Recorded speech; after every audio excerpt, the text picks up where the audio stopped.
Hello, GameSpot. As community manager, it's part of my daily duties to Zergrush my fellow employees and ask them embarrassing questions, like this one for Work Like a Dog Day. Hello, Waters. Hello, Cynthia. You saw my email. Cynthia's recording device. Yep.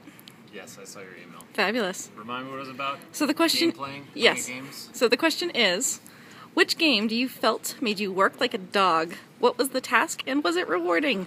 Was it worth it, Waters? Was it? I think the last game I worked that hard at, which wasn't Dark Souls, which was I was achievement chasing in Civilization Revolution. That game came out a couple of years ago, but I don't have them all yet. But I have most of them, which includes beating the game with every civilization, and then earning an individual achievement for each of those, and then also difficulties mastered for the overarching achievement, which I worked a lot at. It wasn't so much hard because you could play it on a relatively easy setting, but there were a lot of late nights.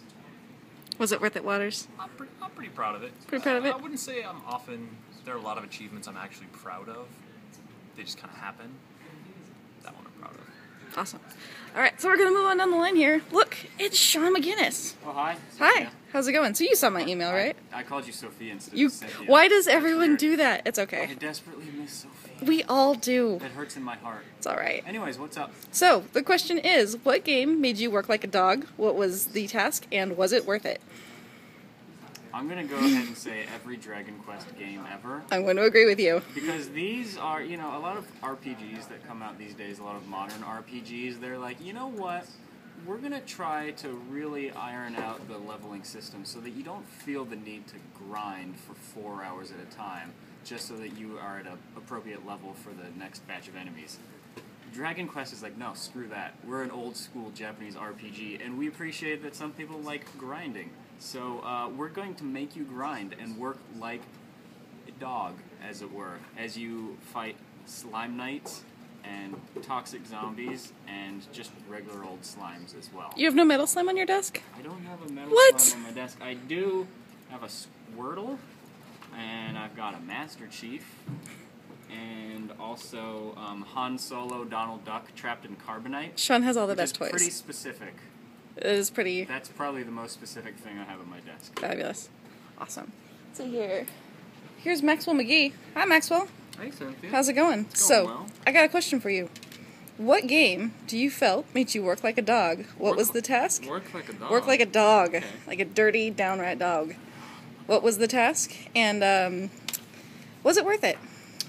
So, I don't know, a game that I definitely spent a whole lot of time with was Jump Ultimate Stars on the DS, mostly because that game was in Japanese. It was a 2D fighting game, and it had a giant cast of unlockable playable characters, and then unlockable, like, assist characters, and then, like, other sub-characters that would give your fighter characters different stat bonuses, so you had to, like, complete these special challenges to unlock them all, and it was all in Japanese, so I had all these printouts, and I'd have to, like, cross-reference things to figure out what everything did.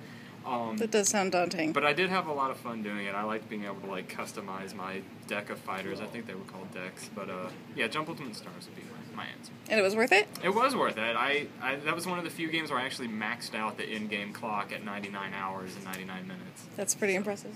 Alright, so now we're going to let's go talk to Miss Carolyn Pettit. We're going to walk over here because we're doing this all in one good solid take. Hi, Carolyn. How's it going? Hi. It's going good. It's going good. Excellent. So I know the question. Fabulous. You read the email, I take it? I did, yes. I love it when you guys read the email. So, for me, the achievement that probably, or the game that probably most made me feel like I was working like a dog was Rockstar Games Presents Table Tennis.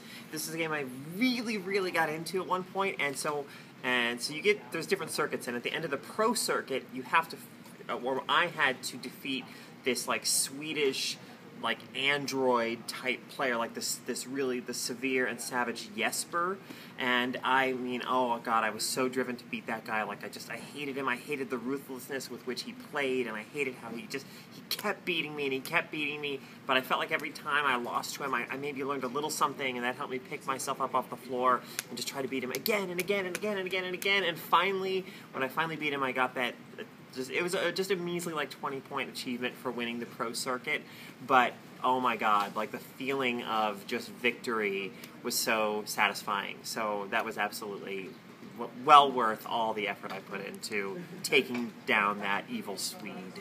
Evil Swedes. Yeah. Yes. Yes. Excellent. All right. Hey, some of my best friends are Swedes, okay? I have nothing against Swedes, just Jesper in particular. Just Jesper in particular? Yeah. All right. So now we come to Mr. Tom McShay. How's it going? Pretty good. You got the email, right? Yes, I did. Excellent. So the question is, what game made you work like a dog? What was the task? And was it worth it? Well, I don't really do the grinding games. So I think the most recent game that I've put a lot of effort in and time and didn't always get a payoff, but it was always worth it, was Spelunky. Spelunky is super difficult, and when you die, you go back to the beginning of the game, which sounds really bad, except that Spelunky is really awesome also. So I would die, and I would discover a little bit more on my new life, and then I would die, and I would be a little bit smarter and a little bit more careful, and I would keep going. And I'm 30 or 40 hours into that game at this point, and it just keeps getting better and better and better. So it's grinding without the boring parts of grinding. Excellent. Fabulous. Let's see here. I think we got time for one more in this video. Hey, look. How's it going? You got the email, right, Peter? Yes. Yes. I read my email. Okay, so what was the question then? I'm going to make you tell me what it was. If I was going to be a dog. No. Fail. So, Yes. Xenoblade Chronicles. Xenoblade Chronicles, hands down. Writing the guide for that. Obviously, you have to do the walkthrough for the story, which I did about half of it because, in the grand scheme of things, most people can get through that pretty easily. You don't really need my help. What you do need my help with is dealing with the hundreds of side quests that are available.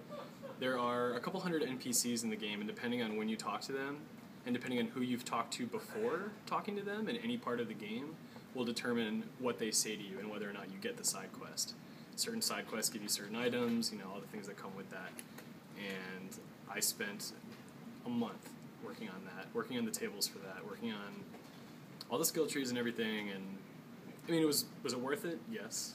Absolutely. Would I do it again? No. Would you do it again? No. All right, awesome. Yeah. Thank you so much. All right, so that was for Work Like a Dog Day. Thank you guys. Later.